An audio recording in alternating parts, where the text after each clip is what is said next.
Hello, hello. I think we've gone live. How is everybody, if there is anybody? How are we all doing today? So this is a very new software, so just sort of figuring a few things out, so bear with me slightly because it's not software I've used before. So yeah. Hey John, how you doing? Hey Sachin. Nice, we've got a few people logging, that's great. Okay, so we know that people are getting through. Hey Les. Well, everybody, how are we all? Hey Casey.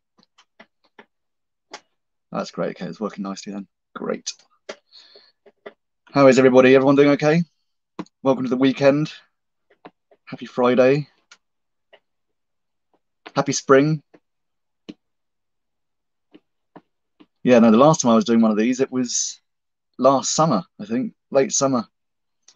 It's been a interesting winter for everyone. Jesus, yeah, it's not been great. So I hope you've all been okay and managed to get through the winter with no problems and everyone's been safe. And yeah, spring is here. Hopefully things are going to improve for everyone. But yeah. So someone wrote me a comment. I've seen some of your comments coming through saying hello. Someone threw me a comment, make sure that the comments are working. There we go. Hey, Ryan. Yeah, cool. That's okay. So that's definitely working. So does anyone have any questions to get things going? I think, hey, Chronicle, stuck at work. At least you're able to enjoy watching something whilst you're at work. Of course you can, Sechin. You can ask away.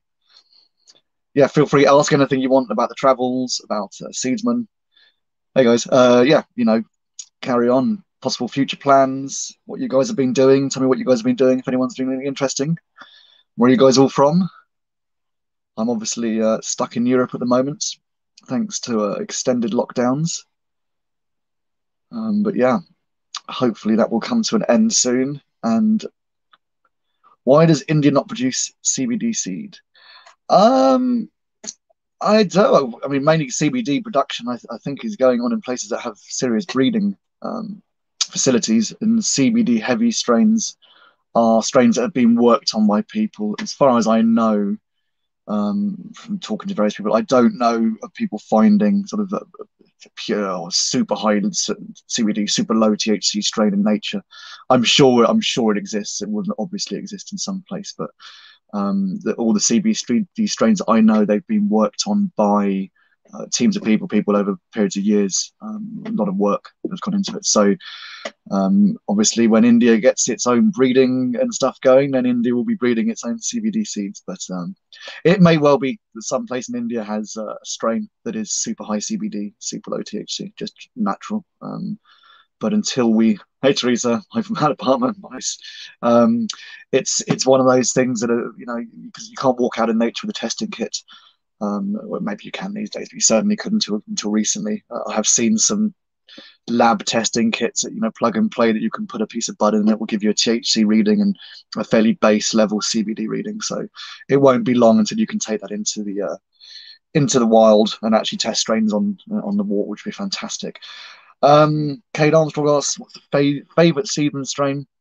At the moment, for me, Limoncello Haze by far. There's a particular sativa phenotype that comes out that has this sort of poppy calloused growth, has that old style sativa look, and the high is really, really strong, really up high. It's like trippy, slightly edgy.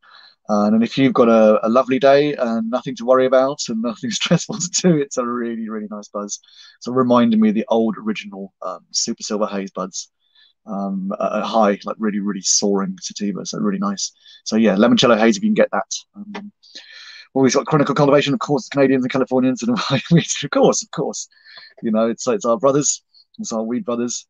I just love the fact that now it's you guys in America and Canada that are sort of leading the charge. I mean, when I was first in the industry and working in Holland particularly, I used to meet Canadians and Americans all day every day who would come into the coffee shops I was working in and tell me how lucky I was and how lucky we were in Holland, and to be able to walk around and smoke and enjoy and relax.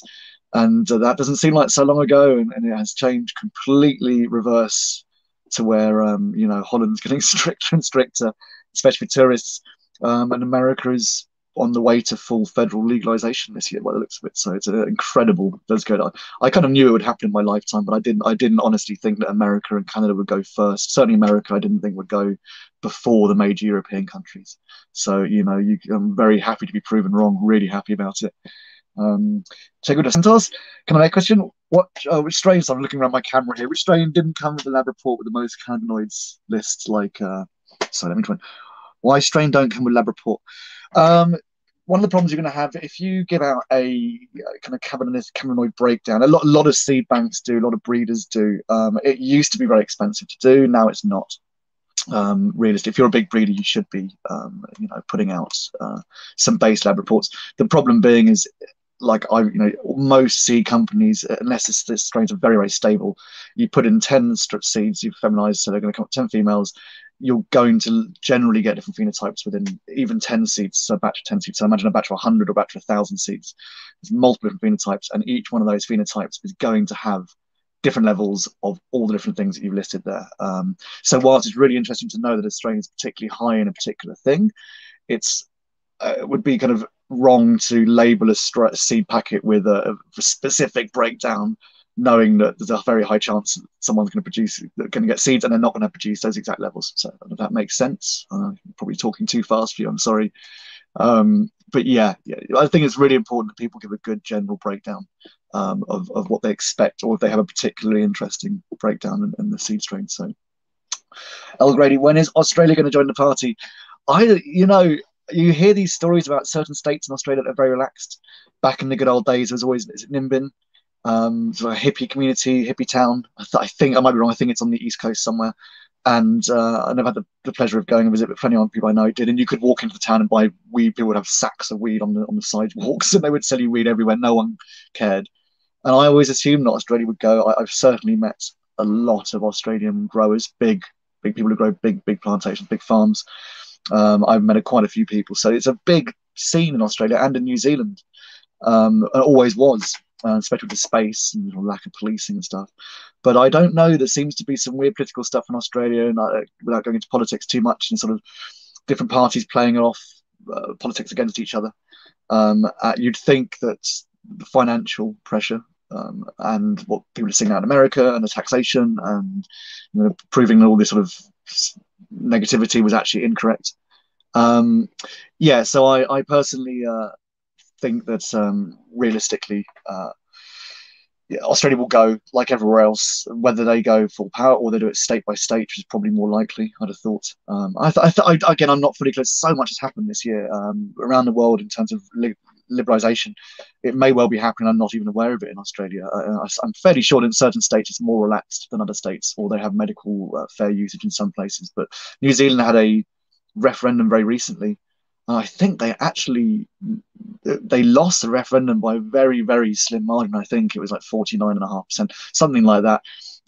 And it's kind of shocking. I think everyone assumed it would go through, but it does show that there's a huge push in amongst the population, and certainly there wasn't a backlash afterwards, and they didn't suddenly make it stricter or anything. They weren't going to suddenly kind of clamp down on cannabis in New Zealand after the referendum was lost. They didn't go for a full legalization bill, but I think again it's coming.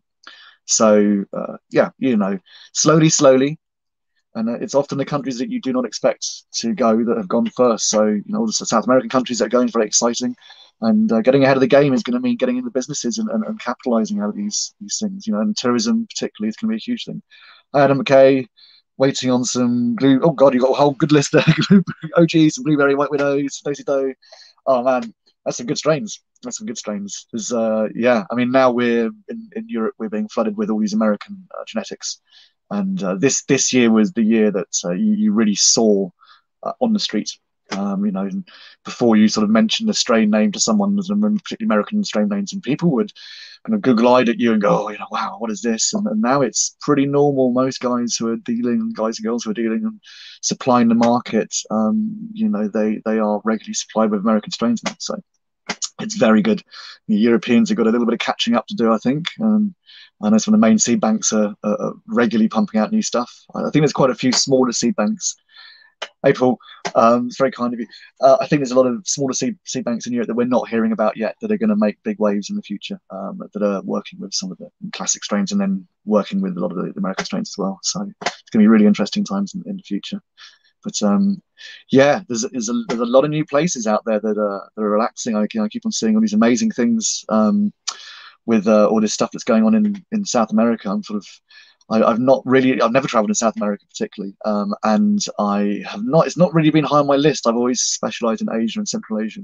That's always been my passion, and I've always been drawn back to those places. But I'm very, very strongly moving towards the idea that I'm looking at a trip to South America as soon as it's possible, and safe, and to go out and see what's happening because it's moving fast out there. Big farms. I want to go visit some big farms. I mean, some of the countries out there sound amazing. Go up into the ranches and just huge weed farms now. Really good for the local economy and hopefully good for the agriculture and the soil and the environment as well. So let's see. We've got Chronicle saying pheno variation is too wide for full terpene analysis. Yes, exactly. Yeah, I mean, if you're producing a very large amount of weed from cuttings from mothers, and you're growing on a large scale or medium scale, it's not absolutely not beyond the means of possibility to get that batch tested, and then you could tell your customers very specifically, this batch of weed has this specific profile. It's all from the same genetics. It's grown in a very controlled environment. Therefore, you're not going to have very much variation as long as it's cured and dried in the same conditions. So, in that sense, it's a possibility. But in terms of on seed packets, you can only really give a generalization, I think, unless it's specific. So, hey, morning, Reagan. How you doing? New Zealand. Oh, I love New Zealand. 9:10 in the morning. I bet it's, what is it now? It's our springtime. So it's kind of, you're going into end of your summer, summer, isn't it? So yeah, happy times. And I had a very, very lovely trip to New Zealand when I was much younger and handsome and less grey hair. And 1999 to 2000, I was in New Zealand for the 2000 New Year, Mount Maunganui, and there was a ridiculous amount of marijuana there. New Zealand had a huge amount of weed. It was fantastic. Hey, Shari, hey from Hawaii. Wow. Oh, sorry. Haida Gwaii, BC. Oh, sorry, my eyesight's terrible. Nice. Hey, Shari, thanks for coming along. Yeah, New Zealand, man, had just everyone I met grew weed. Everyone, and a lot of outdoor weed, really, really good, and a lot of it. People kind of stashing it all over the place, and everyone had a little side business on the side selling weed, but kind of lots of it. So yeah, it was a great country, and I loved it. Tinnies. Let's see, Portugal became legal lately just for companies to produce. Yeah. Let's see don't you think that now that the kind of laws are going to legalize and protect this, it's going to become very commercial. We can see what's happening in America. Like the UK particularly is going to have a lot of legislation, I suspect, and it's not going to be a kind of coffee shop scene or a big liberal scene for personal use. It's going to be a very corporate scene. Everything will be packaged up, and I doubt you'll even have dispensaries, to be honest with you. I think it will be mostly online and through kind of medical style supply, even when it becomes recreational. So I can't see full legalization. And yeah, it's going to become very corporate. That's why they're waiting, I suspect, in most countries in Europe. It's about money and big business, rather than people's rights and the fact that it's crap and it shouldn't be illegal, and they all know it. It's the last year or two has been really interesting in that front, and having conversations with people that used to be quite anti. Hey Stevie, how you doing? People used to be very anti to talk to. Now that they're much quieter, those people, they may still have the negative feeling, but they don't say it as much in public because I think they realise the tide has turned in the public opinion sense, and the science is indisputable in the medical science. Hey Pedro, how you doing? Southern California. All these people in these amazing locations. I'm a little bit jealous, sat in my little house in England. The weather is getting better here, I have to say. So, yeah. Let's see, I just had a whole room turned to seed from female. What chances the seed would be any good if I had 4 different strains? So you had a whole room turned to seed from a female. So you had a hermaphrodite, I'm assuming is what you're saying, Tony. Depending, I mean, hermaphrodites is originally how they created feminized seeds. So we've had this problem, I've seen this before, where seeding has happened in a room because of a hermaphrodite popping somewhere, especially if you have good ventilation and good fans, and a hermaphrodite pops in front of a fan, you can see the whole room fairly quickly without realizing it. If you only have a very small bunch of male pollen sacs, they can shrivel up fairly quickly and you don't even notice it. When that happens, are the seeds viable?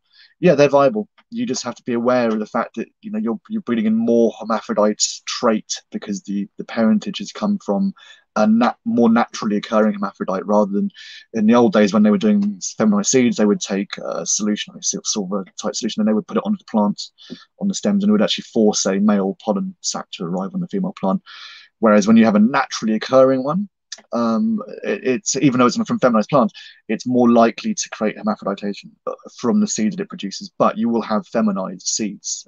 They will have a hermaphrodite tendency, but the seeds will be feminized. So yeah, they're viable. And if you have 4 different strains, if you can figure out which one was the male potentially, then you have an idea of what's crossed into what, and it could be very interesting. Again, just don't give those seeds away to people unless you make sure that they know that they've been pollinated by a hermaphrodite situation. So I'm just saying we're giving a seed giveaway at some point today. I think they're going to be giving away 3, 4, 5 packets. So I think it's 5 packets, 50 seeds. So 5 packets, 10 packets. So I think 10 people, 5 people in the chat are going to get a chance to win 3 different packs of seeds. I think the seeds that they sent me the list of. Give me a second. I'll check the list. I think these are the ones that they were going to be giving away. I believe it was some CBG, the specific CBG strain, really, really interesting medical strain that you should do some reading up on. It's really interesting. The CBG varieties look like they have a lot of medical properties. So it's not specifically a get you wrecked strain. It's a medical strain, but with the potential for crossing, a strain like this with another strain and actually getting really interesting medical benefits. The lemon OG and being get high at the same time. Lemon OG auto feminized. Look again, if you're into your feminized your autos, then lemon OG, Larry Lemon OG looks really interesting. It's something I might have a look at this summer. And the classic strawberry cheesecake, which I have some experience with, and is a really, really interesting strain, and throws out tons of really interesting, weird phenotypes as well. It's we had some that came back with like a papaya, really nice, like mango papaya flavor, which wasn't expected, and very cheesy. Some are very cheesy. So it's the strawberry cheesecake is a very, very I'm being told because it's a CBDV 1-to-1 and Poti Gorilla. Well, also brilliant strains. The Poti Gorilla is the classic of the year. I think it's the Poti family that came out this year. I think most people would agree, who had a chance to play around with any of the Poti family line.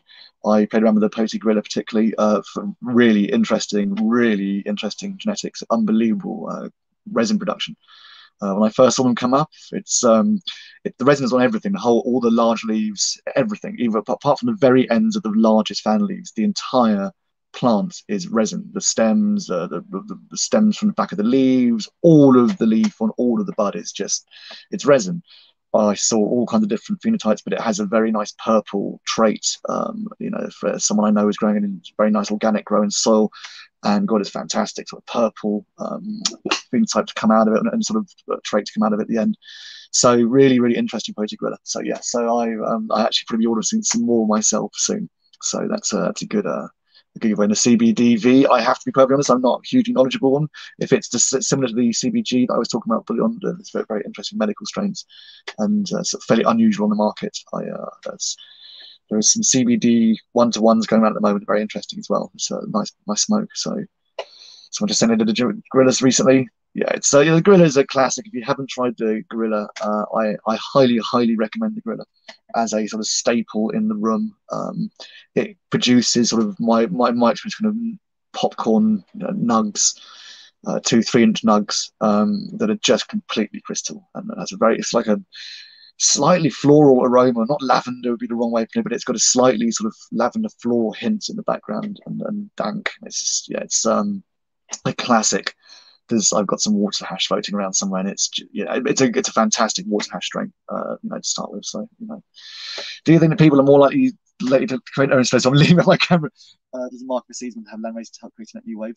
I think that I think a lot of people are making their own strains. I think it's been going on in America for a while. I mean, obviously, for a long time, everyone's been messing around, especially in the background, quietly intense. But I think now it's becoming like a staple of the hobby. If you have the space to have a tent where you're happy to seed up and to chuck in males or to keep males, and I think more and more people are doing it. I certainly have friends in Europe and in the UK back in the good old days. I mean, some of the classic strains that were created in the UK in warehouses in completely illegal situations, but people did it and spent years working on things. And obviously in Europe, and even in Europe, all the strains are being done in fairly sort of underground locations. Nowadays, you can do this in a tent in your garage if you have the legality in your area. And why not? Absolutely. I think you have to be knowledgeable if you're going to be messing around, particularly if you're crossing with feminized seeds and that sort of just to try not to pollute the gene pool too much. If you're going to produce seeds and you're going to be crossing with feminized genetics, then you have to be clear about that if you're going to hand out the seeds to people afterwards. Just make sure they know that these are seeds that have been created from feminized. I'm hoping and I'm seeing in America now that what's going on is that there's a more and more photoperiod non-feminized genetics being bred and sold, which is really important. I think there was a bit of a fear at one point that everything would go down the feminized route, which was sensible from a protectionist point of view from companies that were trying to protect their genetics. They didn't want to give away their genetics, but I think that's it. I think people realize now that that the future is breed with the people's genetics. So feminized, brilliant. If you don't want to mess around with males, and you want to have to waste time selecting all that sort of stuff, feminized are brilliant. I didn't used to be a fan many years ago because I used to throw out the hermaphrodites more often, but I have to say I'm a complete convert now. Thanks, Ryan. It's very kind, man. Nothing but success with Seedsman Seeds. I'm very, very glad to hear that, man. They do good seeds. These days, feminized genetics, I haven't had a single problem with a feminized seed for a very long time. I've actually had more problems with the seeds I brought back from India, some of the landrace strains, which are more prone to hermaphroditization, depending on where they come from and the stresses and that sort of stuff. But feminized seeds now extremely stable, and but if you're going to breed with them, if you're going to get a male from non-feminized and breed into feminized, then learn about it, be aware of what's going on and what that does to your genetics and stuff. So, and for long-term breeding projects, then I would suggest always working with non-feminized genetics to start with from scratch. And I think in America and Canada, that's fully possible now. And if you want to, you can go out and start your own strains. And if you do what I do, the dream and follow the SeedsmanTravel stuff, especially when we start getting off and doing stuff in the future, again, go traveling, go to countries where they're interested in genetics, and go looking for interesting strains and go and meet interesting people up mountains and in villages and try the local smoke. And if you find something that's interesting and has something interesting going, take it home. Use it for breeding. Get something local from back at home that is stronger, or combats one of the like the Indian strains are very tall and stretchy. So it would be great to cross them back with a shorter, stronger European strain with a different flavour maybe, or you're trying to retain the flavour from the Indian strain. So yeah, it's it's great fun, and that's one of the best things about going traveling and doing what I do, is that it gives you the ability to play around with things. So I would highly recommend, if you're into messing around and you have a good excuse to go for a holiday somewhere, choose a place where you can go and find landrace strains, and there's plenty of them around still, luckily. Strains high in THCV have a very pleasing mental high for me. So yeah, I think it's fascinating at now Chronicle how we're finding different cannabinoids really affect different people in different ways, and the fact that we can get more specific now and people can choose. I mean, that's the most important thing about liberalization, is that people like yourself who need medicine can specifically choose. I was talking to my mum earlier. She's really suffering more recently with all the things that go with getting older and a lot of arthritis and stuff, and she's always been fairly combative and negative about found cannabis difficult as a difficult subject because I've always been involved, and I think she's always worried. But I would love to get her something now that is purely for medical, but is not going to get a high. That's the problem, and I'm not a huge fan of a lot of the medical products that are sold in Europe because they are, pushing the wave. They're not medical products in the sense, and it's very hard to get true medical cannabis products in Europe, and very expensive. So it's difficult, but we're getting there. And like the America and Canada, when it comes, you're able to then you can nail down the exact things that you want within the strain. I'm sorry I missed that last message, man. It looked like an interesting message, something about having good success again. So thank you. But yeah, so when you have this liberalization and you have full medical access, then people can say yes, the THCVA is a specific thing that helps me, and then that's all I need. Rather than having to hope for the best every weekend when you visit a dealer and see if the stuff that you get is going to help with your medical condition or not. So yeah. So yeah, right. Show me some questions here. I'm rambling on. Never had a seed. It's really nice. A lot of people saying today they've had a lot of seeds, good success with germination. So I'm really happy to see that. I mean, I concur. I do quite a lot of germination testing, myself, and it's yeah, I get pretty good results. I have to be honest. The stock is fresh, so that's important, and good viability. So yeah, let's see what we've got coming in here. Start the first question. We'll see what pick. So we one more question, and I think we're going to go with we're going to give away some seeds. So someone throw me a good question, and I'll. Is there a possibility of Seedsman working with Square One to make their genetics more easily available? You'd have to ask the tech guys. Sorry, when I move, the light tries to change the camera. You'd have to ask the guys at the company. I'm going to have a sit down meeting with them soon and find out what their plans are for the next year or two ahead. But I'm sure that they are on it basically, and at the moment they are fixing multiple different things and trying to streamline everything. This last year has been a big education for everyone, I think, around the world in terms of when things shut down, life gets difficult moving things around. So yeah, and it's so I think the tech guys are working various different solutions to all the things that we've been facing this year. Oliviera, how to choose among 1,000 strains? I mean, exactly. What to do. There's so many strains. I think first things first. Are you more of a sativa smoker or an indica smoker? And what benefits do you get from it? Is it recreational headspace benefits, or is it a physical benefit, or you start from there, and then the pleasure, if you're going for growing, the pleasure of growing is very much based on what style of plant you like. And I always like sativas, so I always had more pleasure when I grow sativas. So stick to what you enjoy, and then branch out from the strains from there. So yeah, absolutely.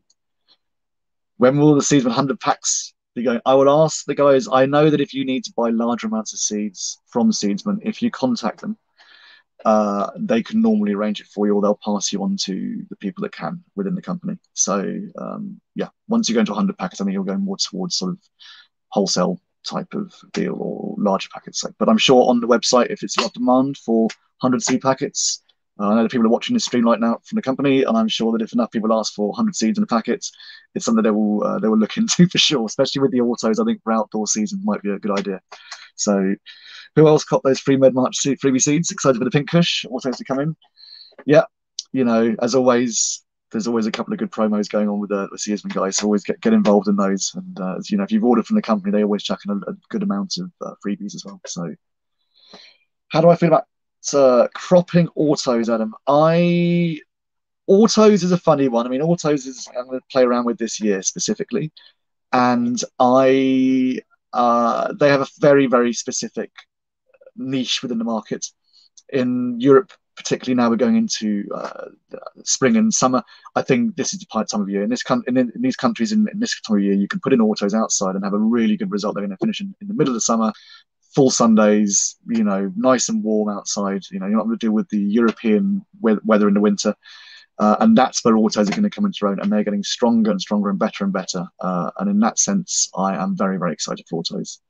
And as I bored everyone with on my last podcast, and I probably mentioned it in a few of the blogs, one of my first ever articles I wrote for Seedsman when it was just me and the owner of Seedsman, the two of us on our own in a little office.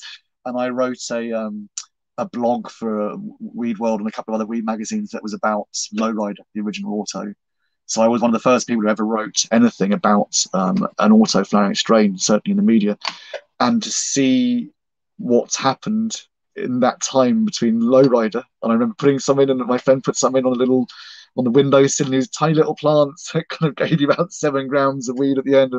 But there was a miracle. It was like, I can't believe this is happening, and there's actual bud that's growing automatically. I'll get back to you, Neil. What's my favorite strain? So to see what's happened now in the last 4 or 5 years, particularly, what's been going on in America, but in Europe as well, and the fact that almost anything that comes out now is within a year there's an auto version of it, is amazing. It is amazing, and I know people who are big fans of autos and only work with autos indoors and outdoors. For me, autos will always probably remain something that I will work with in the future outdoors seasonally. So for an early crop, to get your crop out in late spring, early summer, midsummer, you keep planting every 4 or 5 weeks, and then you stop planting, to time with the end of the summer. It'd be fantastic. It's, the future, I think. So, in that sense, yeah, you should be excited for autos. And I think that's for me would be what I would where I would work with in the future is outdoors in the spring. So, and I think this year there'll be some experiments around Europe, and we shall see. And again, quite excited for some auto medical strains as well. I think that's where they're going to really help people who don't have a lot of gardening skills or a lot of time, or physically are not able to do things that easily. So to be able to plant an auto plant in your house, in your windowsill, and what they produce these days is pretty staggering. Even without lighting and everything, then for people who need medical strains, and I think it's going to be a real life changer for people. As I originally thought with the lowriders originally, I thought that was going to be the future. So Neil asked, what's my favourite strain? I won't forget you, Neil. Mike asked, what are your feelings on grow pot styles and on materials like fabrics? Good question. Favorite strain is Super Silver Haze. It always has been, and it will probably always remain. But it's also the Super Silver Haze from the 90s that I smoked, not the Super Silver Haze I see these days. Yeah, I could go back in time and just smoke the same weed forever and ever and get those genetics. It was the original Super Silver Haze in Amsterdam, and an original Silver Haze that was from Shanty Baba Scott. So good to hear, Dawn. It's always nice when we have nice babies. I love it when they come up and when they start to take off. It's always a lovely moment. My thoughts on pots. I personally got more experience with air pots, plastic commercial style air pots that they use in the arboricultural or arboreal industry. And they are a plastic wrap. It's a plastic pot, but with multiple holes all the way around the side, and they have a base plate that is very perforated. And it's basically, you fill it with whatever medium. I use, cocoa, I think, is the best medium to use in them. And there's a huge amount of variation. The roots grow through the holes in the side of the pots and die back. It's a classic. It's been used in agriculture for years anyway, and it's made its way into the cannabis industry. And they are prolific and stable. And I love them. Fabric pots, I have people kind of close to me and friends who are using fabric pots and loving them. I think they take a bit of time to get used to. It's kind of weird when you pick the pot up the first time and it's flexible. And so I think you have to be very gentle with them in the first period that you have them. So the first few months, when plants are rooting in, because as they're reaching the side of the pots and they're going to die off when they grow through the fabric, what worries me is if you pick the pot up to water it and you flex the pot, it's going to rip the roots around the side of the pot. So once they're established, no longer a problem. The pots are homogeneous. But in the early stages with fabric pots, I have to be very, very gentle with them. But they seem to be fantastic, and I've seen nothing but good results coming from, as long as you have your watering system they're down and you're not saturating your plants all the time. Or fabric pots. But this is it. I remember sitting around a few years ago going, where's the technology going to come from? What's the new thing? I'm sorry I missed the last comment. I think it was about someone saying you got Super Silver Haze OG. So very lucky, very, very lucky. Thank you very much, Dwayne. That's very kind, man. Much love for Canadian Cannabis Grove. That's very kind. Thank you. The technology, LED lights, better fans and that sort of stuff. But actually, a lot of the most simple technology changes have been, pot video, pot technology. Very, very simple, but it's made a huge difference to the growing world. And on a commercial level, with the big commercial farms, they're using all these sort of modern pot technologies and what have you. So I think they want to play a video. So I think we're going to do something about time.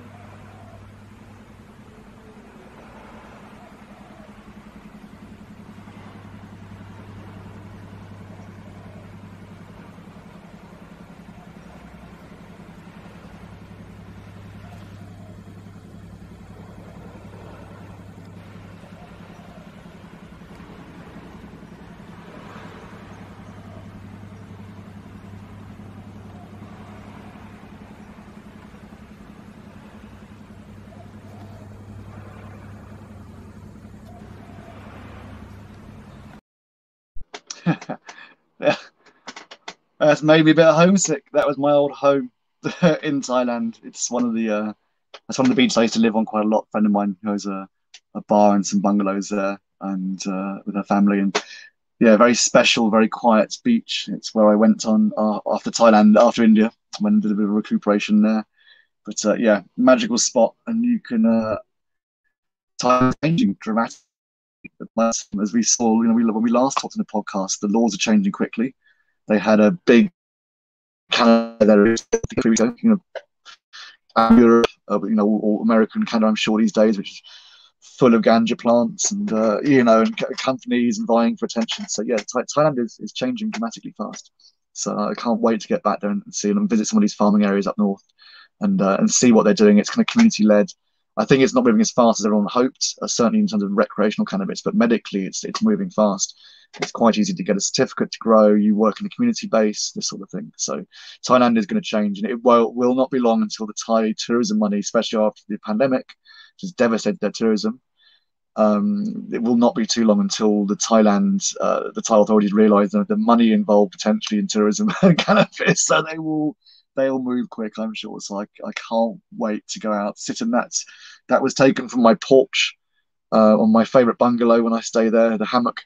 And you go out in the morning, you roll a joint, sit there with a fresh coconut, and so you hear the pop pop pop of the long tail boats going past in the background. It's a really, really stunning place. And yeah, highly, if anyone has the chance when all this pandemic stuff has calmed down and they start to let people back in, then I would highly recommend for yourself, for your mental health, and for the sake of the Thai economy and in Asia, go out and have a trip. It's a very, very, very magical part of the world.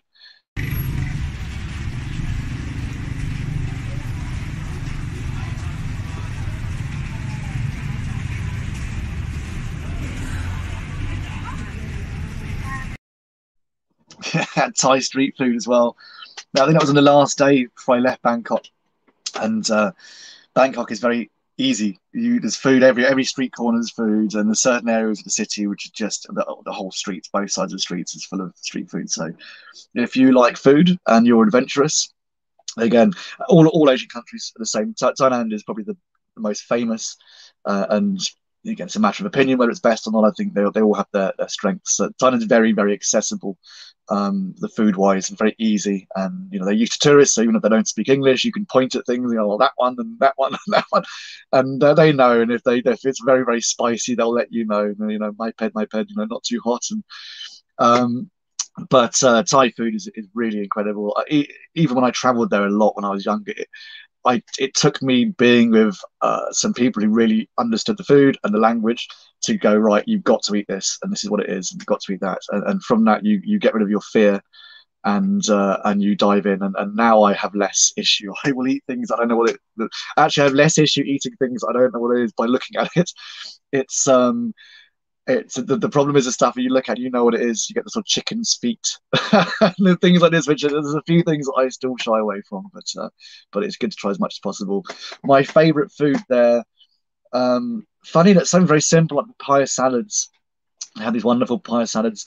On the islands, there's a lot more seafood, so you have wonderful squid dishes and stuff. But I used to go through phases of being pescatarian or not so much vegetarian, but a lot of the food over there is vegetarian, so but it's incredibly healthy. But on the islands, a lot of seafood. So yeah, some Thai green curry, but with just a squid, and pumpkin curry, something like that. It's very, very, very standard fare. And there's so much in Thailand. It's actually kind of hard to have a favourite. The dishes kind of melt into one another. And oh, here we go. I think we're gonna have a little bit of a seed giveaway as well here, guys. So if you want to, someone throw me a question, and we'll give away some more seeds. Let's get some good questions. I think they're going to pick some people to throw some seeds at. But yeah, Thai food. Now I'm really missing traveling. So this winter, I've basically been back in the UK, like everyone else, stuck. And I'm not seeing, by the way, who they're giving the seeds. I'm just going to let you know that I haven't got the names flashing at me that who they're doing this to. So I don't know if I'm supposed to be picking names or if they're going to pick the names for me, but I'm sure we'll figure that out shortly. But yeah, so I've basically been stuck back here like everyone else, and just waiting for the moment when things are safe enough to move. And yeah, so they're going to see, we're going to pick people. So just so you know what's going on, they're going to pick some people out of the guys who've been commenting, guys and girls have been commenting, and I'm sure that they'll link me the names and I can announce the names at some point before the end of the stream. But yes, yeah, so I've been back, and like I said, everyone else, I've been. And what we're going to do, I think people are going to give. We're giving the prizes to best answers, something like this. We'll work it out. They've got it all figured out, I'm sure. But yeah, just making plans to get away effectively, and waiting for the moment when it's safe to go, not just for me, but for the places I'm going to. I'm fully aware I don't really want to be flying around the world and potentially causing problems for other people. So I'll get my vaccine, And once that's done, which will take a while, and once we start opening up, then I will hopefully be flying out. So I'm looking at possibly back to India for the harvest. Would be amazing. Yeah, there's so many places I can't even list. I want to get back to Cambodia, obviously, Vietnam. I made it to literally the physical border of Vietnam on the last trip, as some of you saw, and I had to turn around because they locked the country down. And so I think back to Vietnam and Laos, places like that, finish that trip off. And then the next major trip will probably be somewhere like South America. Jamaica's definitely on the cards as a quick trip. I've been given a connection to a farmer out there, a legal farmer. So I'd like to go and visit somewhere in Jamaica. Obviously, just for research purposes only. It's nothing to do with going to a Caribbean island. So let's see if I can get that one to work. I'll see if I can grab a couple of guys from Seedsman to come along with me. I'm sure that'll sweeten the deal. We'll have to bring a cameraman, of course, so see who we can find. Teresa asked, can you recommend a favourite auto? I had success at a bunch of different stuff. Funny enough, I think the strawberry cheesecake auto, which they've got again this year, I had loads of good reports about it, and then played around it myself and had good success. And like I said, we got this particular papaya phenotype that popped up. It was just delicious. It was like a cheesy papaya. I don't know if anyone's actually done a kind of mango papaya crossed cheese, UK cheese, but maybe I shouldn't have said that out loud on the stream. In fact, can we cut that out? That might be my next project. I'm gonna do a mango cheese. That'd be fantastic, actually. It's a weird mix, but it worked really nicely. What's the best for a novice outdoor strain for North American climate? Oh, I don't know. You know what, Dwayne? It's a very good question, but also it's a huge question. I will be honest and say that there are going to be better people to answer your question than me. Firstly, because I don't do a huge amount of outdoor these days. And secondly, because particularly I don't know about North America and the conditions out there. So I would be recommending you something that I like the sound of that would work here, but actually may not be ideal for you. So I would be honest to you and say probably the best thing to do is to go on to some of the forums and put that exact question there, because you're going to get a load of helpful advice from people who will send you photographs and say, look, this is what I did last year. And this is what worked, and as you know, Seedsman has an extensive stock of everything. So whatever I'm sure people recommend, you'll be able to find on the Seedsman site. But yeah, I think that's probably better to try and get local advice from people who've done it in your local area, rather than me trying to pretend that I know what is going to work best in your area. But so many good strains. I mean, again, like we have problems with mold over here.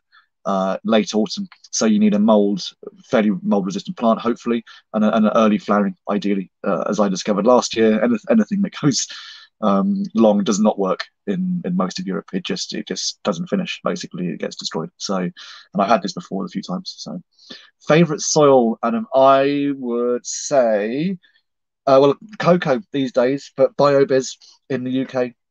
I'm pretty sure that BioBiz is, I don't know if it's an American base as well. I know that most of Europe you can get BioBiz. BioBiz organic soil, and they do a very good range of foods. And if you use the foods correctly, you get fantastic results. Very, very tasty weed. And very interesting profiles that come out in terpenes. So I would go for choice. I would go BioBiz soil and BioBiz products to go with the soil. And I mean, it's kind of expensive. The Heaven product that they have is kind of expensive. It's like their Boost, and like all these companies, they always seem to keep the magic ingredient that you must have in a tiny bottle on the side, which they go, oh, it will be brilliant, but it will not work without this tiny bottle, and it's $100. So they always seem to have these boosts that you have to get to make the whole package work. But I would highly recommend getting the whole lot. You can get it as a kit, the foods, and it's super simple. Soil growing is a joy and super simple. And the other option is to go living soil, of course, which is all becoming more and more of a rage. What seeds are we giving away? I think we're giving away, let me see, it's CBDV 1-to-1 and a Poti Gorilla.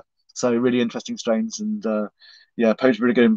We were saying earlier on, the Poti Gorilla was a kind of old favourite. So hopefully, here we go. So Teresa Locke, you got 10 seeds. So I think they've flashed up an email there. So basically, make sure you send into that. And what we want to do is asking you, send in a screenshot of your Facebook profile as proof of ID, and send that into the competition things, and Dylan will get those seeds off to you. So I'm not sure if they're selecting the seeds to give you, or they're going to give you one of each. I'm not entirely sure. Either way, you're getting one pack at the very minimum of 10 seeds of one of those two. So congratulations, Teresa. And thank you very much for coming along to the podcast and asking some interesting questions. So yeah, I really appreciate guys that are coming along and getting involved. I can't see how many people are actually in this, which is really interesting for me. So it could be 15 of us, or it could be a few more. I don't know, but whatever it is, thank you very much, guys, for coming along. And it's just nice to interact with you. I was trying to keep the interest going as well. So hopefully we're going to plan to do a few things in the future. So it's kind of hopefully all guys will come along with us and follow some of the adventures. So yeah, it's what online growers do you recommend to follow? There are a lot of very, very good people. There's a lot of charlatans. There's a lot of charlatans. I would recommend to research people's background and history. And what they've actually done. What I'm going to say to you is that I don't watch any online growers. That's the truth. And it's simply because when you're surrounded by pot all the time, when you work in and around pot all the time, I find I overload on pot knowledge or people's opinions on pot. And because I already have my fairly strong idea of how to do things, I've been doing it for more than 20 years. Then or 25 years. So I don't find that I learn too much. If I do find interest, I've found some brilliant podcasts out there. I mean, I'm not saying that there is not brilliant content, but for me, I find it overloads me with information that I don't really need. And often when it's too complex, it's just information that kind of goes in one ear and comes out the other. So I have the knowledge that I need, but I would recommend multiple podcasts. I'm going to talk to some of the Seedsman guys, and we're going to try and maybe do some collaborations with some other podcast people so we can get the communities together. But I do know that some of the Seedsman guys, that they work with some online guys as well. So there is some affiliation going on with some different YouTube guys. And so you should try and check out some of the Seedsman cross-linked YouTube content they're doing, and they've got some people growing seeds with them and working with them. So that's kind of an interesting one to watch, certainly. And if you want to look at the seedsman strains as they go before you buy, then that's always a good idea, is have a look at some of the online growers doing the seedsman strains, particularly if you know they're working with them, then you know they got the seeds from them, and you can have a pretty good idea that the seeds are going to be matched the ones you're going to get. So what new breeders can you recommend for the coming months? So I am about to go on an American binge of seed buying. And I will be honest, I'm a little bit mind blown by the numbers of seed companies, and the names seem to change quite a lot, and people move from companies, and they're taking their IP with them. So at the moment, I need to do a lot of research on new seed companies. The classics, obviously, the European classics. I know I'm a lot more about the American companies. So like Greenhouse, obviously, Barney's always bringing out new things. Barney's and Greenhouse sort of consistently have brought out a few stonkers every year for the last 4 or 5 years. And they've managed to do that through tough times and good. And I know that some of these companies have got massive, massive projects going on. Nirvana, Royal Dutch, I mean, all the big European companies are doing interesting work. You can throw the problem with the Americans. There's so many people doing incredible work, and there is so many people breeding so many different strains that it would be impossible almost to pick one as a standout. What I will tell you is that one of my passion projects I like to do, and hopefully we're going to be doing this with Seedsman at some point in the future, is to visit a number of breeders and farms in the US, so I can actually get my own opinions a little bit more and gather a bit more information on what's going on properly. So again, follow along, and hopefully that's something when traveling relaxes, we can organize a trip to, or at the very least get some of the breeders that we work with to send us some video footage and maybe a little interview and stuff.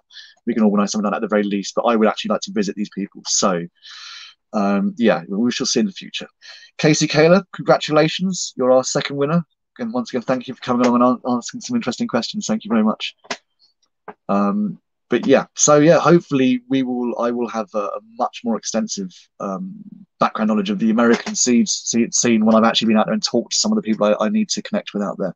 There's just so many people. Like I say, it's obscene, and there are people that work for companies but then have 3 or 4 side projects going on around the place. So it's almost impossible to keep up with who's doing what and who has what still. And there's certainly the future cannabis projects. There's a few very, very good talking about online content. There's a couple of great podcasts, Future Cannabis Project being one of them, where they have some really, really interesting interviews with the big breeders. And I learn stuff every time I listen to one of those podcasts where it's about the genetics. You often think you know where a strain has come from. And I've had very firmly held beliefs about certain strains in the past because I met breeders 15, 20 years ago in Holland who I thought had bred a strain, and it turns out 20 years later it was not them who bred that strain, and they kind of nicked it. So, without naming names, so there's so and when you meet someone, you form an idea of genetics. Yeah, you tend to stick to that. So we're learning more and more all the time, and the knowledge is becoming solidified now. People are writing and researching properly and talking to the original people who did the breeding, and now people are not hiding, and they can be more open, and it's not illegal. The truth is coming out, and people are backing up the stories. So they're really tracing back now where things came from and how things developed and who gave what to who. Whereas I think 10 years ago, 7 years ago, no one really knew the truth of most of it. There was a lot of skullduggery. There was a lot of pretending. There's a lot of stealing each other's genetics going on all around the world. Everyone was doing it. And now things are changing. People working together. It makes a lot more sense now for everyone to work together, and it's hopefully that's what's happening. So and hopefully you get your individual strain. It's fascinating, but it's also, why would you not want to work with all the other amazing breeders? And if you have something that's cool yourself, why not give that to other breeders to work with? As long as they respect the genetics and the name and give you credit, then that's the way it should work. And I think that is the way it's working in America, particularly. So, right, I'm going to check this other question. What are the difference between CBD and CBDV strains? I'm growing your Pink Kush CBD autos right now, and they look terrific. That's a lovely strain, Pink Kush. So CBDV is a different cannabinoid variation. I'm not going to get super technical. I did read up on it actually earlier on today, just to do a little bit of cribbing today. And it's quite complicated how it's actually formed. There's two variations of it. One's an acidic variation and one's a non-acidic. CBDV is a non-acidic version. And the way it works in the body particularly is a CBDV plant is quite low in THC and CBD. But then normally, in this particular case, is normally the one that they have on the company at the moment, very, very high CBDV. And CBDV is proven scientifically to specifically do things like glaucoma, release of pressure in glaucoma, chronic colitis in the stomach. It is proven to reduce inflammation and stuff. So it's an absolute pleasure, Casey. Thanks for coming along. So it's one of these cannabinoids that they know and they've proven now that is specifically very, very medically beneficial. Whereas in the past, we were slightly throwing a dart into a board and hoping it was going to hit with certain strains. We're now, and with certain cannabinoid variations, we now know that certain things do certainly benefit certain things. And CBDV is a more targeted medical strain. So it's a slightly wishy-washy answer, but in comparison to straight CBD, I would say a CBDV is specifically going to give much more beneficial medical help to a very specific set of things, and hopefully a lot of other things as well. So it's one of these potential wonder compounds within the plant that they've known about for a little while, and they've been developing strains. I remember talking to someone quite a long time ago who said they were sitting in Switzerland working on a very specific project, and that's all they were doing. They were basically growing plants, testing out for high CBDV level, and then backcrossing and backcrossing and backcrossing and backcrossing. And they were doing that in a lab in Switzerland quite a while ago. So this has been to get to where we are now with strains like a high CBDV level plant is staggeringly brilliant. These small groups of people have done this without the backing of governments, without backings of massive corporations, and before the big money got involved. And here we go. So I'm certainly going to be growing some of this CBDV or putting it in somewhere legit somewhere at some point. There's a CBD 1-to-1 that is around at the moment that I have access to that we're looking at the moment. Very interesting plant. It has a very interesting pattern. It's quite a small, slightly bonsai plant. So I'm interested to see how that flowers up. But yeah, we were just talking about this earlier on with a friend of mine. It's fascinating and brilliant now that we, rather than just having CBD heavy plants, we now have plants that have much more specific cannabinoid profiles that we can target and grow for specific things, which is wonderful, And the CBDV variants don't have high THC and THC and CBD levels, so it's something that you should be able to ingest and function completely normally and not worry about getting, heavy machinery problems and stuff like that. Don't be driving any tanks or anything. Congratulations to Dwayne Fox. You're our third winner. Thank you very much, Dwayne. Thanks for coming along, man. And thanks for asking the questions. That's great. We've only got 5 minutes left, guys. I'm going to warn you that the podcast on this software and the Instagram is limited to 1 hour, and after 1 hour it will cut us off. So I think I was saying to Dylan at Seedsman earlier on that if we had a good response to this evening and it went well and we had some good interaction, then what we can always do is do another one of these. It's very easy for me to do a sort of an easy podcast. So down the line, and I know that we are looking at doing. I'm not going to start naming dates and stuff and putting people on the spot, but I'm fairly sure that we're going to have quite an in-depth, bigger podcast coming up in the fairly short, near future, within a month. And hopefully we should have some interesting guests, which I'm trying to line up at the moment as well. And hopefully the guys at Seedsman are up for this. We are going to find out, but we should have possibly something to offer you that would be really, really worth tuning into.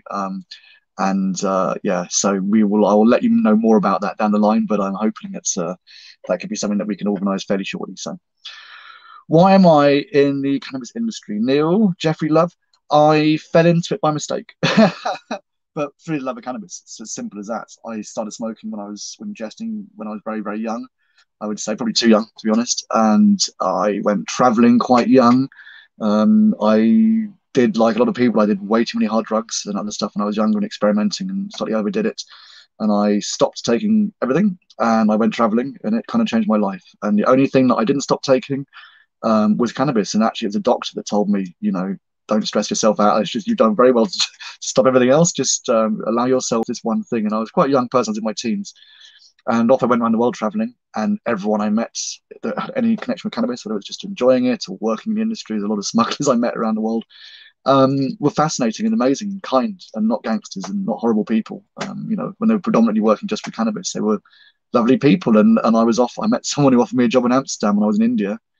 And I jumped at the chance. I couldn't believe my luck. I was 18 years old and someone offered me a job in a coffee shop. So off I went and I did everything I could. I was cleaning floors and changing light bulbs and working behind a bar and making milkshakes and stuff just to be able to get some time on the dealer's bar and get trusted. And that's where you go. You go from bit to bit and off you go. So adventures. And then I got into growing quite heavily for a long time on different scales. But I was doing a lot of growing in Europe and back in the UK. With some pretty big people, and so interesting times. So I'm sorry I missed the last comment. I'm afraid. Thank you, Paul. That's very kind. So yes, I oh, there you go, Paul. Well done. Congratulations, Paul. You got the fourth winner. So yeah, so I kind of fell into the industry, and when I came back from Holland, I was approached by people who were interested in horticulture, knowing that I just spent a fair while with some of the best growers in the world. And I'm afraid I can't speak Thai, John. I wish little tiny bits, little tiny bits. But Nick Noi, I think they say little bits. I ended up teaching other people to garden. So, and I taught a lot of people in London to what they were doing stuff perfectly well. They were all working in Seoul, and they figured out they were nicking lights from the walls of gyms and street lights and stuff. But they'd heard about indoor growing from Holland, but they didn't know how to do it. And so I taught a lot of people how to grow cannabis in the UK, and that's how it all started. And then I went back to Holland, but yeah, and I've never regretted a minute of it. It's been, in fact, the last few years, and things relaxed and got more interesting. And we're going to work with Seedsman again, and we're going to do the traveling more openly and share that with you guys. Then yeah, it's been a very, very special. So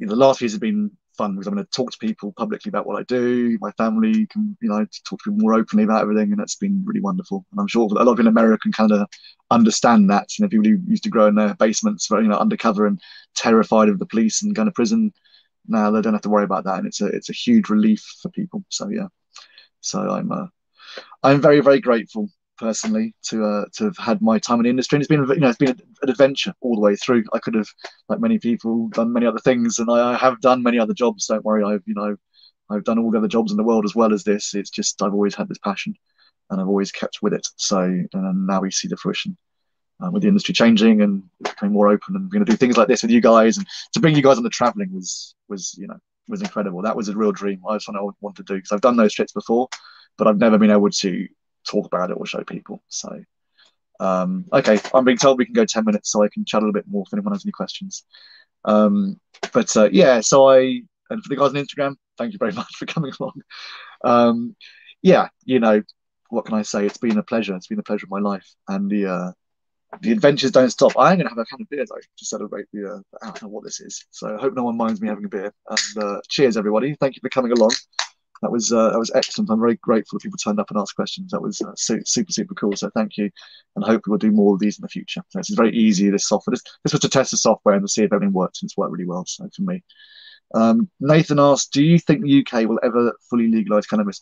I fully legalise. It's a good question. It's a good question because it seems so simple to say yes, of course it will. But I think, this is endless talks I have all the time at the moment with many people. I had meetings yesterday with other people. A lot of people want to invest in the country at the moment in the industry, but they're scared because they don't trust the government are going to go about it the right way. I believe that they are going to, and I think it's inevitable. And if you follow the stock markets or you follow any kind of business stuff and you see what's happening in America with the cannabis companies, and huge money going into the industry, and they're looking for bigger markets. And the bigger market is Europe and the UK, or new markets with money. So they're pushing and lobbying. It's going to happen. So I believe that it's going to happen, and we're going to go medical, more relaxed medical soon. I can't understand why they're being so hesitant at the moment, but I do believe that there will be a time in the fairly near future, probably within a year or so, where at the very least the police will stop prosecuting people for small personal usage. I mean, they kind of are already at the moment, but I think there'll be a point where the courts will just tell them stop arresting people because we're not going to prosecute people. So it'll take something like that to happen, and that we're kind of almost there. There are certain judges that will do that already for small scale growing. I'm constantly meeting people all the time, or being told about people who've just been caught for 4 or 5 plants and have been given a slap on the wrist and a small notice or something. Whereas a few years ago, that would have been a prosecution. That would have been, if not prison, at the very least, they'd have really screwed you over financially and all the other stuff, and shamed you in public and put you in the paper and all that crap, lost your job. So that's over, and I think public perception has moved towards what I think about the so yeah, the perception is there. People are no longer shamed or feel shame for being a smoker or being a medical user or enjoying the culture or whatever it may be. I think people have, the new generation included. I was just asked, what do I think about Runts, the new kind of toy on the street everyone's talking about. I personally haven't tried any Runts or seen it, but I have seen a lot of lovely photographs of it, and it's certainly one that I've got on my list to get to come in soon. So yeah, so the Runts, I honestly I can't say. Just I can say it looks fantastic in the photographs, but I've seen as much as you probably in terms of actual genuine face-to-face time. Elbury asked if I any plans to come to Australia. I would love to. Like I was saying earlier, I've done New Zealand and had a hilarious time getting very stoned and buying $25 tinnies in Auckland. And yeah, realising that everyone grew weed. Everyone grew weed everywhere. I met a guy who grew weed up trees in the North Island, and he used to grow them in the top of trees, and then he used to put a hose pipe down at the bottom of the tree disguised, and he would drive around with a quad and a pump and a water tank, and he would pump water up to the top. But I didn't make it to Australia, and I would love to come. My brother loves Australia. He's always talked about it in the past. I'd love to go and visit Australia. So yes, absolutely 100% is the answer to that question. I will be coming to Australia one day. Who knows? Maybe with Seedsman. Who knows? During your career, what's your favourite strain to grow? Funny enough, probably the old strains. I used to mess around with strains years ago in London and in Holland, sort of unnamed strains. There was one particular strain that we had for a few years that was just a huge producer, extremely nice taste, and very strong. We used to take it to Holland regularly and take it to the coffee shops and show off and give it to people and say, look, your weed's better than your weed, which it was, and a lot of, when I lived in Holland, people used to come to Amsterdam and bring weed from England and go, look, my weed's better than yours, and often it was. So, but it was an unknown strain. Again, I was talking earlier on about Super Silver Haze. Some of the early American stuff, actually, I think DNA Genetics, a lot of stuff you could get in a place called the Grey Area, coffee shop in Amsterdam, and there was a seed bank around the corner. And it's early American genetics. So Martian Mean Green, Chocolope, things like that. Sort of early modern sativa crosses coming from America. That was a new thing. We weren't seeing that in Europe before. They were special and exciting. But all the classics, I've at some point I have grown almost every strain that you can think of from the old classics, from the White Widows to the Criticals to the Big Bud Critical, whatever you want to call it. Skunk number 1, all the different, a bunch of different Northern Lights I grew in the past. Yeah, I don't know. I'm assuming you guys can hear me when this screen is up in the background. I think you probably can. Yeah, I've grown a lot of the old classic strains over the years. I used to do whole seed banks at some point. Serious Seeds didn't have a lot of strains, but I grew them all at some point, and they were Serious Seeds, fantastic seed bank. Simon at Serious Seeds, lovely man. if you thank you, Dwayne. If you ever go to a show and you're lucky, if, you know, Serious Seeds has a stand there and Simon's there, go and talk to him. He's a charming, lovely, gentle man, and he's very, very kind and will talk to anyone. He doesn't care. And they're very stable, fantastic strains. And there's only 5 or 6 strains, but they were stable, and he'd worked on them, and they were all interesting. The AK-47 was one of theirs, that sort of thing. So they, you know, I don't know if his original AK was his, but he certainly had a very, very stable AK-47 strain. So, you know, yeah, there's so many. I mean, I'll be honest. I was out of the scene for a while, for quite a few years. I had to take a bit of a break, and that was when the American explosion came and these early American strains. So I wasn't growing, wasn't around people gardening. I was often living in Asia and doing different things. When things like cookies, Girl Scout cookies first arrived, and I remember coming back to England and a friend of mine pulling out a bag of Girl Scout cookies and going, "Check this out, Girl Scout cookies." I was laughing. I'd heard about it. I thought it was a funny name at the time, and it blew my mind. It was the strongest I've ever smoked, but it was certainly delicious, and it was certainly, as you know, slightly different from stuff I'd seen before.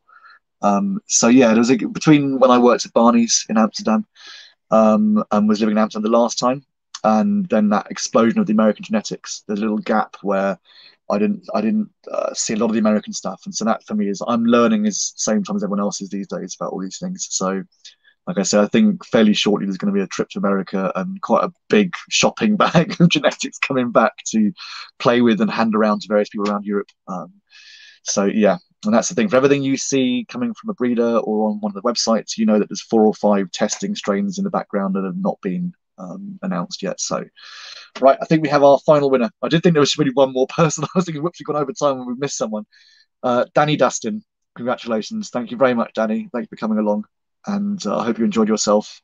And yeah, welcome to the free seeds, guys. You know, let us know what happens with the seeds. They won't take long to get to you.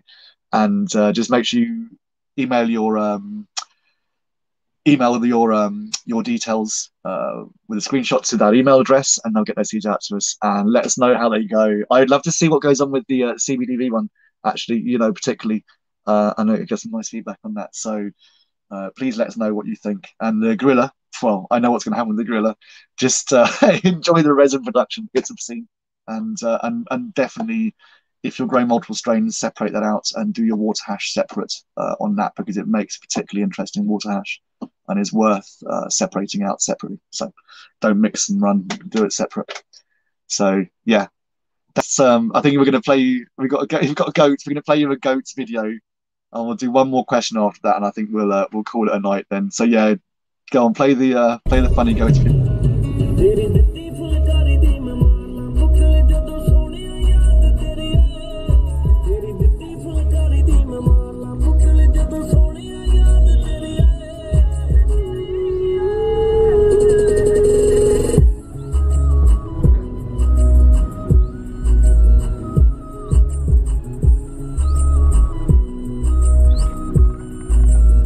Some amazing haircuts. They look like they've been to a hairdresser. I think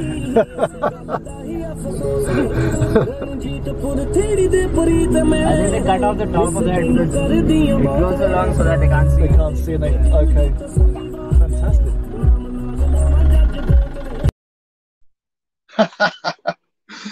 It was on the way into Parvati Valley in India, and they cut as the guy told me later, they cut their hair so they don't fall off cliffs. They're goats, but yeah, they give them haircuts. So yeah, it was a lot of goats, and you see them all the time. And when the goats are on the road, everything stops. You don't fuck around. You just, that's my language, but yeah, you let the goats pass, otherwise it crashes. One of the scariest roads I've ever been on in my life, and amazing trip that we did with Seedsman. The trip of the India section of that trip was unbelievable, and yeah, I will never forget it. And I hope I'm going to go back, and I think if we do have a guest coming up, possibly another podcast, it may well be my friend from the mountains, who is a man who's lived in the mountains, farmed marijuana big time, and produced hash with the locals at the highest grades possible, and has lived a fascinating life that most of us could never understand and believe. And it's I was very lucky to meet him, and I think he's happy to possibly come and talk to us in the future at some point, maybe soon, maybe later. But if we can get him along, that's where he lived. He lived in that valley, and it's just the craziest place in the world for a Western to live. So yeah, but that was a great trip. So And hopefully in the future we're getting quite a few more memories like that. But yeah, goats on the road. And that was a techno taxi as well. I think there's another video up somewhere on one of the blogs of that guy who was playing banging techno, doing 80 miles an hour down a mountain road with no barrier on the side of the road. Welcome to India, welcome to Parvati. So, guys, thank you so much. Thank you for all the kind comments that people are making. I really appreciate that. And hope you all enjoyed that. It was a quick one. We can do these in the future. And yeah, thank you very much. I hope you guys have a brilliant time with those seeds. Check out the promotions that they've obviously got on the Seedsman at the moment. There's a sort of a medical mod March thing going on. I'm sure we've got 420 coming up. Who knows what's going to be going on. There you go, Med March promo. So, guys, go onto the website, get your freebies, get your bits and bobs, enjoy those free seeds that we gave out today. And thank you all very much for your support. And hopefully, in the not too distant future, we will be getting back to some traveling, certainly be making some plans. We'll be doing another podcast, I'm sure, to talk about the plans coming up and get some inputs and any ideas anyone has. I want to do a bit more meeting people when we go, if we go out and about. So I'm going to up for meeting up with you guys if anyone's around. And yeah, so in the future, we should be talking about where we're going next and what we're doing. And again, hope to involve you guys a little bit along the way. So thank you very much indeed. I really appreciate it, guys. And yeah. I shall, like I say, hopefully back to India this autumn and go and do the actual harvest. So, yeah, thank you very much indeed. I'm going to sign off there. I will see you all next time. Have a fantastic weekend. Thank you to the guys at Seedsman for putting this on. And, yeah, thank you very much.